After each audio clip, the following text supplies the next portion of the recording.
Welcome to Swish, vintage finds for your sassy self. We hope you enjoy the videos and don't forget to subscribe to our channel. Hi everybody. Hi. Welcome to a little episode we're going to call What Size Are You? Well, I guess that's kind of a dumb name, but what we're here to talk about specifically is vintage sizing, why there's such a huge difference, why we encourage people to do measurements, how to shop for vintage clothing according to your measurements. Right. Yep. Yeah. And just we are not geologists.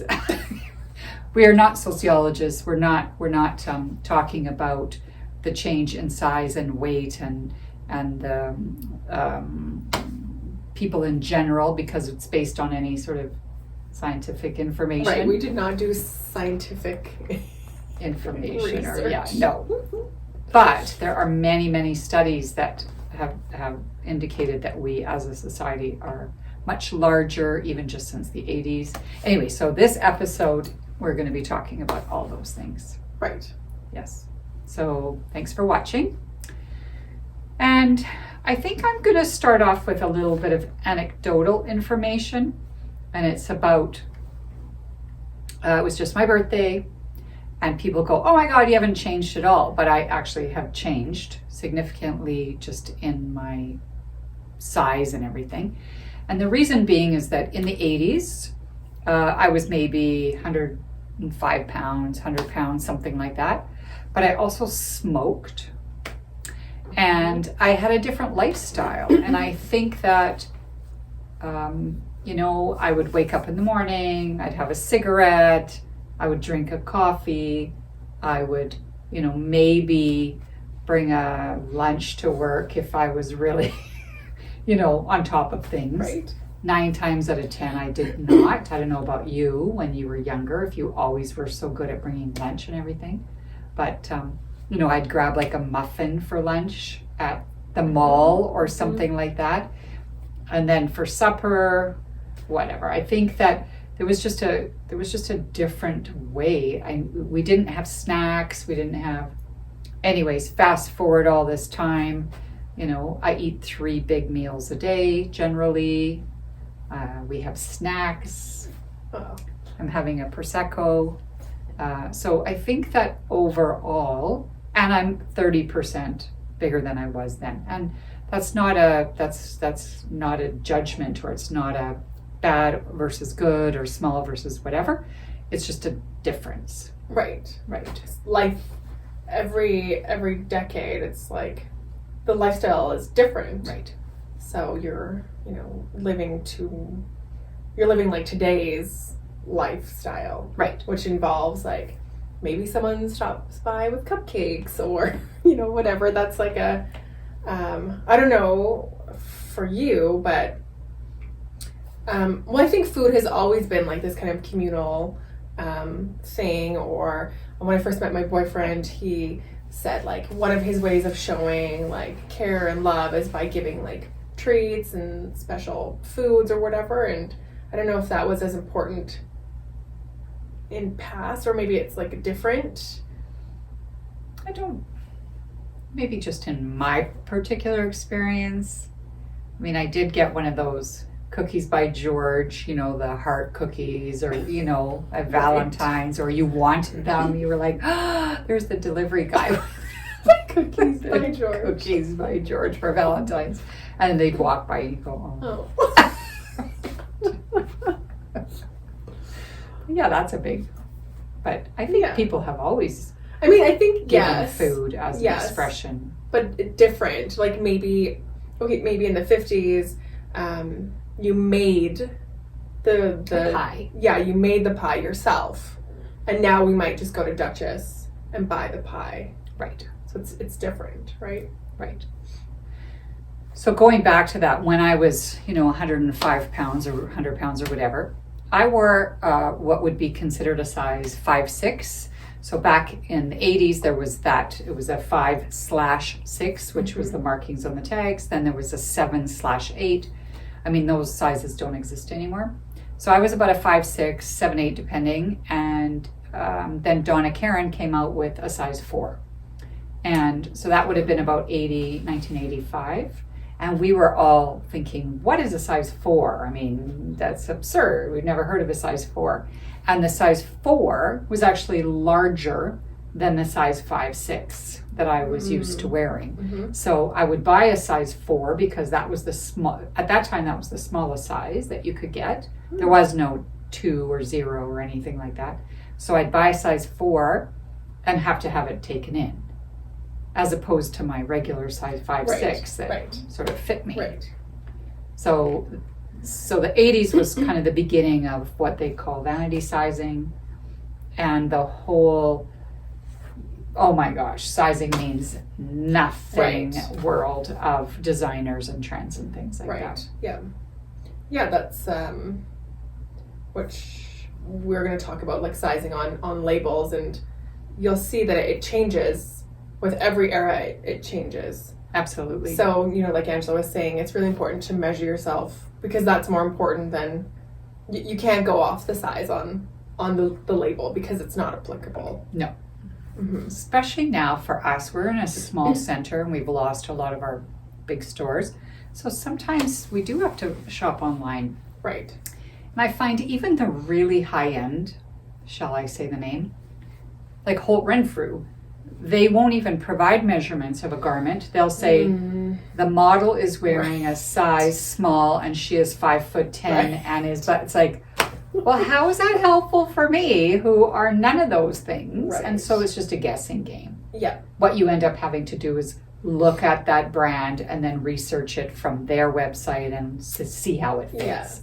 And even then it's not very accurate. Maybe it will fit you. Right.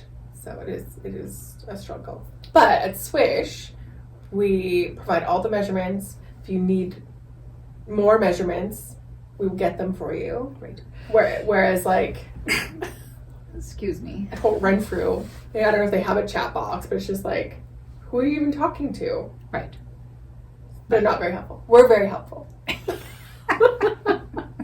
I should have actually brought a measuring tape just to show you where we do measurements. So you're going to do, when we talk about measurements, we talk about the 3 basics. So you're going to do your bust measurement, which is right here, your waist measurement, which is pretty much on your belly button at your natural waist, and then your hip measurement when you're standing with your legs slightly apart. But if, for example, if your hips measure 39 inches, we don't encourage that you get something that's 39 inches. Right. Because you need to be able to have wiggle room in there. Especially for, like a 1950s, 60s wiggle dress, which, it's called that for a reason. Because you can't really walk in it. Yeah, there's no give. Right. Yeah. Right. So I'm going to just start with this because this is a perfect example. This is a contemporary brand that's called Mother, and it's a line of denim. So I wear Mother jeans quite often. So this is just obviously faded, whatever. This is one of their newest styles, and this says size 28. It's worth noting that women's size 28 is also much different from a man's size 28. Like a size 28 in a man's pant is a 28-inch waist. It's pretty straightforward. Right. Whereas with women, I don't even know how they come up with that number, because if you were to measure this hip to hip, or waistband to waistband, this is probably 31-ish or 32 because it sits lower. Right. So there's no rhyme or reason. So how they come up with 28 is beyond me. Anyways, here's a size 28 in these jeans. And here's a little bit of an older style, same brand, Mother jeans. These are a 29. And hello. There's at least 2.5 inches difference in the waist size. And yet the light denim are a bigger size are a smaller size than these ones. So of course everybody's lost in this whole craziness of sizes and when people come in the store, we say sort of ballpark, what's kind of a size that you would veer towards if you were in a store. But then there's so much more to it than that. Right. Yeah. Do you want to start with this one? We're going to show some vintage examples of Right. So clothing. this is like a late 60s, mid 60s, really super cute set. And on the label it says it's a size 10. It's not a current size 10. So sometimes when people are shopping through the racks, they'll look at this label, the manufacturer, and they'll go, "Oh, that's a size 10. That'll fit me." No. You should look at our tag that we've written where we have the actual measurements, because this is probably actually a size like 4. So that's how drastic of a change there's been with the labeling of sizing, which again, like we've just said, is like it's there's no standards. There's no world standards. There's no design standards. There's no, from one designer to another, you'll see a complete difference, because some designers don't want a little bit larger people to be buying their clothes, or I remember taking my daughter to a kids store like H&M or something like that, and she said, "Well, how come I'm a large?" Or I can't even remember what it was, but she was clearly not that size, but the sizes are so much smaller than they say that they are on the tag. Right. Yeah. So this is a really good example of a 60s sizing. So what's the waist on that one? Do we have a measurement? It's 26 inches. 26-inch waist. How is that a size 10? Yeah. So, in the 60s, maybe this was a size 10, but today it's not a size 10. Yeah. We do wish that we still had this one dress, because it was a perfect example. People say that Marilyn Monroe was a size 14, but that was a size 14 from that era, from the 50s and 60s. So we had a beautiful Dior classic fit and flare, gorgeous dress, size 14, and people go, "Wow, size 14." Size 14 of that dress was like a size 4-ish in contemporary sizes. It as well had about a size 26-inch waist, that dress, and it's shocking in the difference. Right. Yeah, I heard once that a good rule of thumb is to subtract like about 10 from like maybe like a 1950s dress, or obviously it doesn't apply for this one, but I just got this 1970s Hawaiian dress. It fits me perfectly, and it's a size 18. So that would be a size 8 in contemporary. Yeah. I'm between like a contemporary size 8, 10, and that dress fits me perfectly. So again, I think in general too, as an aside, like you shouldn't even be really looking at the label size. If it fits you, then it fits you. 100%. Right? Yeah. Because we don't want people to think, "Oh, I'm a size 18, or I'm a 16, or I'm a 2, or I'm a 0. Like, it means nothing. Yeah. And so you just have to wear whatever fits you and makes you feel good about what you're wearing. Yeah. I think we could also talk a little bit about why there's such a change. Natasha and I were talking, about portion size. The portion size, if you look at a cookbook or a recipe book or pictures of a muffin from the 70s, a muffin in the 70s was a little wee muffin. How big are they now? Like Costco. Huge. Yeah. They're like almost 3 times the size. Yeah. 3 times the calories. Yeah. We also talked about, like, my grandmother, she never ate chips in her life. What a hardship that would be. She did not snack. They would have their meals. My grandma in particular would often make dessert, so they did have dessert, but you would have a small slice of pie Right. with your dinner, but then that was it. You didn't continue on into the night having snacks while you're watching Netflix. I mean, another I guess skipping back further, like in the war times, like 30s and 40s, people were literally starving. 'Cause food was rationed. So, you know, clothing is obviously going to be smaller during those kind of periods too. Although this is kind of counter. We do actually find more bigger sizes. bigger 1940s clothing, which is interesting how that, because that contradicts what I just said, but except for like our 1940s suits are always teeny tiny. In the waist. Yeah, they're so tiny. And so again, you can't compare to 1940s, 1930s clothing because Right. they were rationed for the most part. Plus, I think there's just like food accessibility, right? True. Yeah. You know, who watched Little House on the Prairie? Or, Right. you know, they went into the little general store and they'd, you know, there was hardly anything that you bought store-bought. You know, you made everything homemade. You couldn't just go buy like, I don't know, frozen pizza or convenience foods or things like that. You know, I think that convenience foods really found their place like in the 50s and stuff and 60s when women were working more, and you know, convenience foods were a necessary thing, and with that also came caloric maybe intake and stuff. Yeah. I mean, now like I said to my mom's 81, and when she was a child there were peaches in the summer, and they would buy a case of peaches and my grandma would can them.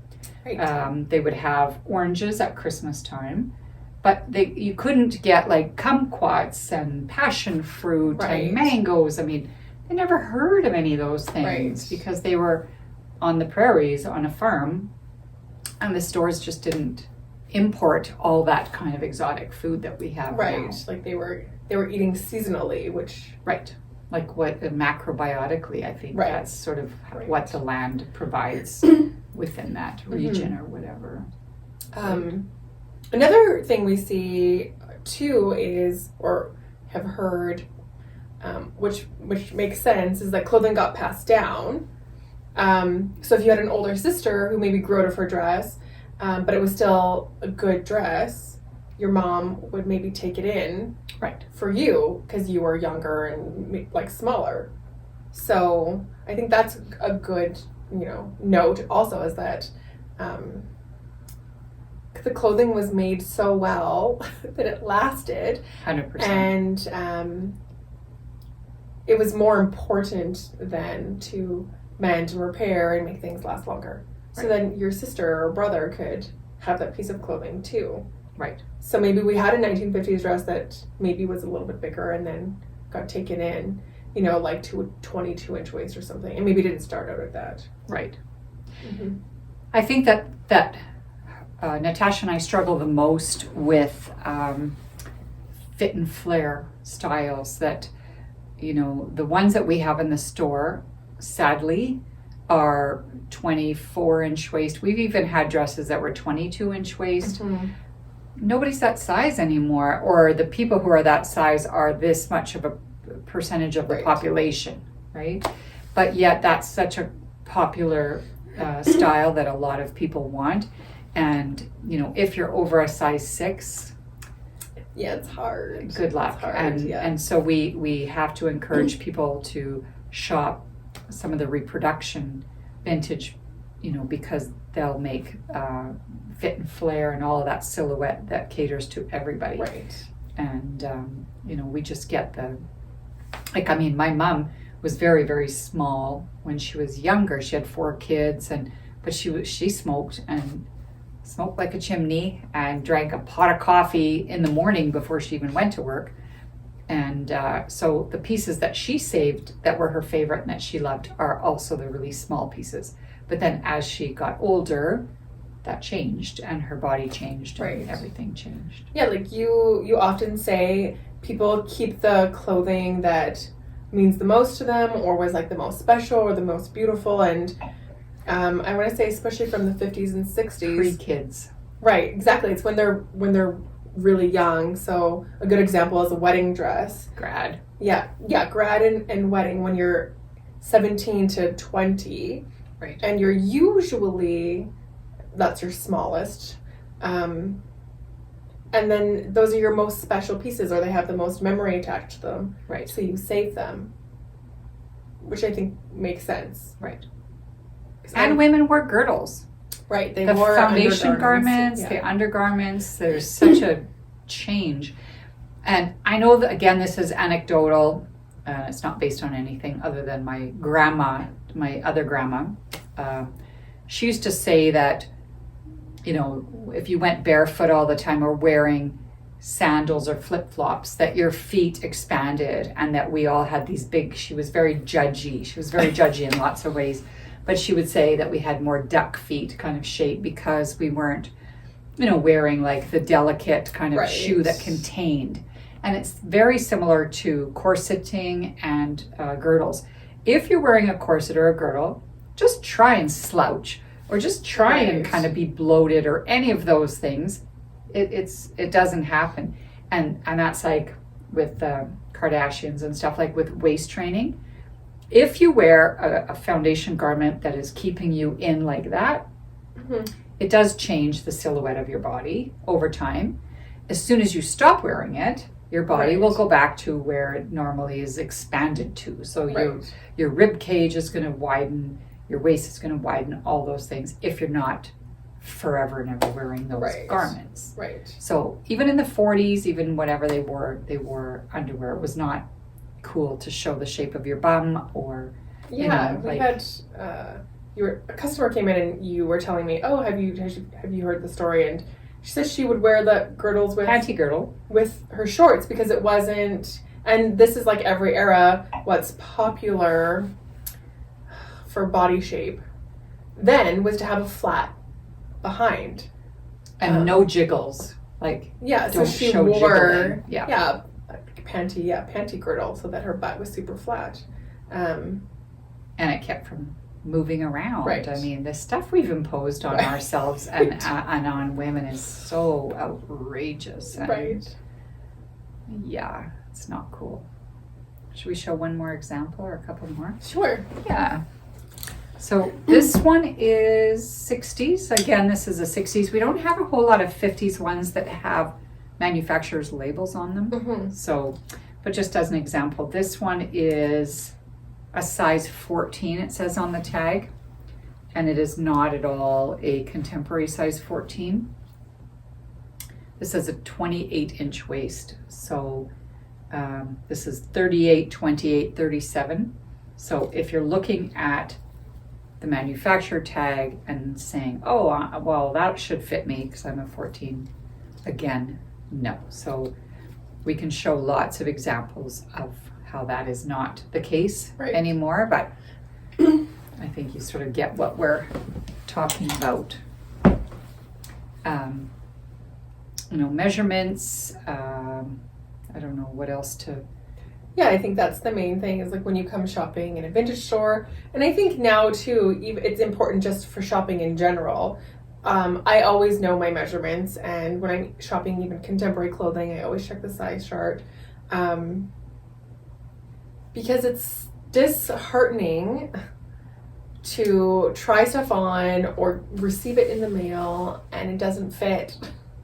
It just makes you feel like awful, right? But if you know your measurements, then you can be prepared and look at the tag or size charts, whatever, and know it's gonna fit you. I mean, I could care less what size it is, so long as the measurements are my measurements and it's gonna fit. Right. That's the main objective, is to have clothing that fits me and I feel good in it, regardless of the manufacturer size. Right. So I think when you're vintage shopping, and I know this from experience because I'm a little bit big to be fitting in a lot of vintage clothing. Like I would love to have these 1950s dresses, which I know they don't fit me. But when I go vintage shopping, They don't fit me either. They don't fit. I mean, they're just, it's a whole right, different they're era. really, yeah, they're really tiny. When I go shopping and I know my measurements, then I can have more success, and I'm not picking out things that are going to be too small. Right. So then I can walk into the store with like something that fits me and I feel good. We often get customers that will come in the store and they will start pulling things, and it's complicated because we want to also have them have a really positive, good experience coming in here. But, everybody has a different image of what size they think they are or what size they, compared to what they actually are. Sometimes it goes either way. Sometimes they're really tiny and they're picking things that are way too big for them, and vice versa. And we try and steer people towards something that's going to fit. And again, it's not about anything other than making your experience of trying on clothes the most positive it can be. If you go into a fitting room here and you say, I have 10 dresses that I'm trying on and not one of them fit me, like how disheartening is that? And we'll say, well, if I can help you and, steer you. Remember that woman that the other day, she bought this dress, and I said, I know what's going to look amazing on you. And she had already been in the fitting room. We had asked her, do you need a hand? Or, we're in this business, obviously. Right. So, and she tried on a few dresses. They were too small. I said, go try this dress on. And it was the one that had the boning in it. And my gosh. She looked stunning. And the look on her face when she came out of the fitting room and was just like, amazing. Like, even people who aren't associated with us, other people in the store went, wow, like that is so spectacular on you. Yeah. Needless to say, she bought the dress, but that's not always the ultimate end goal. We just want people to know how to shop. We also have quite often had people take clothes into the fitting room, they leave frustrated or whatever, and then we realize that there's like dresses with broken zippers and torn. That is ultimately the worst case scenario, but it happens more than you can imagine. And we're already very selective with the clothing, buying the clothing, having it cleaned, having it dry cleaned, or whatever the case may be. But then to have to put in, a $25 zipper or repairs or whatever, it's just like, really, that's no fun. Right. I think, again, it just goes back to asking for guidance, because that's what we're here for, and knowing your measurements and not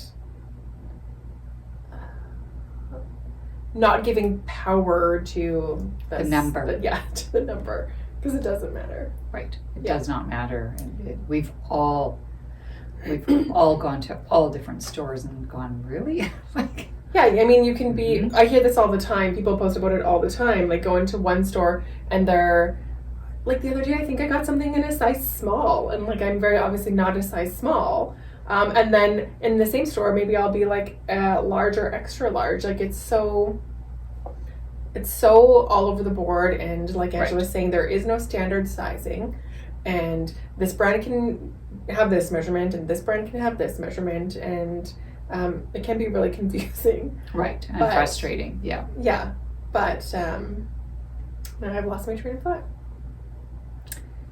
Yeah, I think...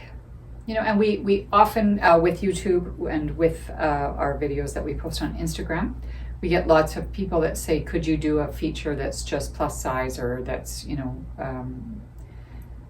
boy, I would go to the ends of the earth to find the pieces, and it's really difficult. I think Canada has a limited market. Yeah. Not Canada, where we are here in Edmonton, we have a limited market. Right.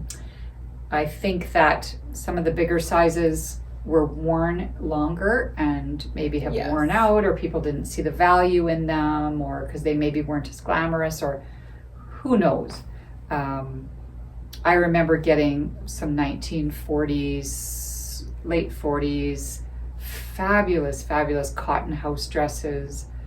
I'm going to say 15 years ago, and they were about a size 18-20. Wow. Like current size Wow. 18-20. And they were amazing. And I mean, they just flew out of the store and off the racks because, it was so exciting. But I don't know what happened to them all. I mean, there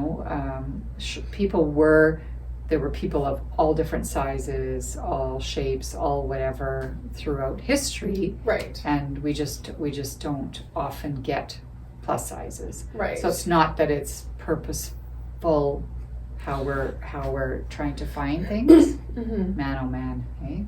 And I think, I know people wore their clothing differently then. In that, probably maybe better, up until maybe the 60s or 70s, you would go to the department store once, maybe twice a year, and you would buy your Seasonal, wardrobe, which would just be a couple of pieces, right? And then you wore them, and then you wore them and wore them, and you mended them, and then you wore them until, right. Like we were just talking about jeans the other day, in that we don't find vintage denim very often. And Angela was saying, denim was traditionally workwear. Yeah, that was meant to last forever. Right, or you wore it out because you wore it doing work, right? Not going for brunch or whatever, which does not put stress on your jeans, right?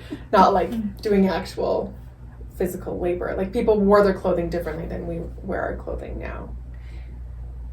That's a whole other thing that you just made me remember this article that I read, and it was about built-in obsolescence. Mm-hmm. And so jeans, a pair of jeans from Levi's or whatever, work jeans, they never wore out. And the companies were like, Right. if you only have to buy one pair of jeans that's going to last you for 20 years, that's not very good for our bottom line. So that's when fashion stepped in, which fashion is, not such a good thing environmentally. So fashion stepped in and started changing the styles. Like, well, skinny jeans are in, or wide leg jeans, or this kind of jean, or whatever. And so people were constantly scrambling to try and be with the times. But nowadays, I think that I'm hoping that we've gone beyond that to some extent. I'm hoping that now people just will look more towards quality and buying. Mm-hmm. I mean, that's why we're so passionate about vintage, is that you buy something that you like and you just keep it forever and ever and ever. Right. And if you bought well in the first place, it will last you for a long time. Right. Or you'll get it repaired. Or this is another thing I wanted to mention too, is like, Michelle in her skirt. We should. Well, tailoring, yes. It's there are some really fabulous magical tailors in the world, and seamstresses, and we firmly believe that if you really love something, take it to your tailor to make sure that it fits you, or get it to fit you properly. Because I used to believe, until recently, that you couldn't make things bigger.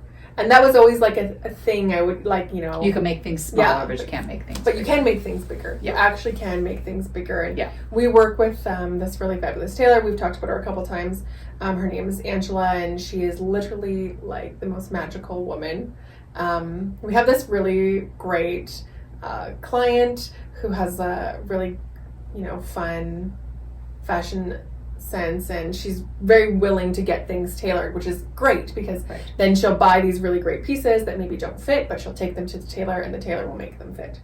Right. By maybe taking fabric from somewhere else. I actually have a couple pieces with her right now, and she says, "Oh, there's so much fabric on the hem," which was something that they used to do, which they don't do anymore. Which is again this cost cutting, obsolescence. Obsolescence, yeah. So she can take the fabric from the hem and put it somewhere else. Or maybe she'll find a similar fabric or panel stretch or something and insert it so that it fits you. Right. So that's always an option too, if you really love something. Like, we get all these beautiful, amazing kilts. And my aunt bought a kilt in the 60s, and that was her treat to herself for graduating from nursing school. And it's the reversible kind, those beautiful wool kilts that, you know, are completely reversible. And it's very small. And our very good client bought one that was very small.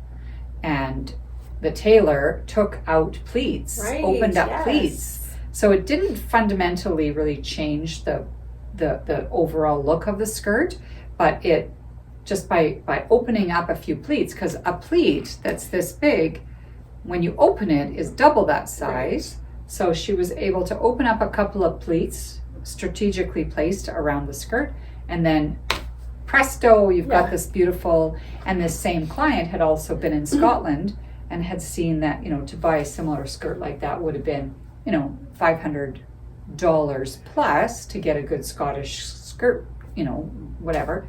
And she was able to buy it for 70-ish, 75 vintage, pay the tailor to have it made for a little bit more, and then you've got this amazing Scottish skirt that which will last her, right? It's a good quality item to start with, because was well made, and the fabric is beautiful, and then she's going to put investment into it, and she'll keep it for probably forever. Right. I think we should do an episode on fabric.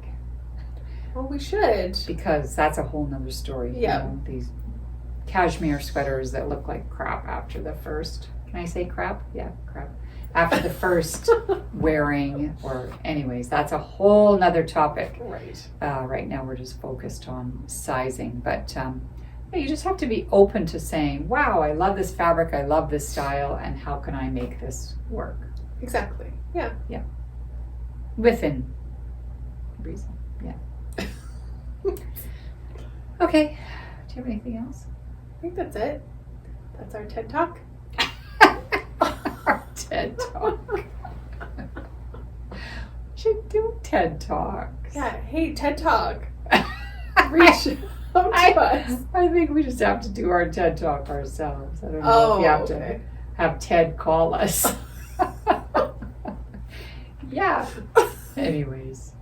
So we are working towards doing some better quality videos.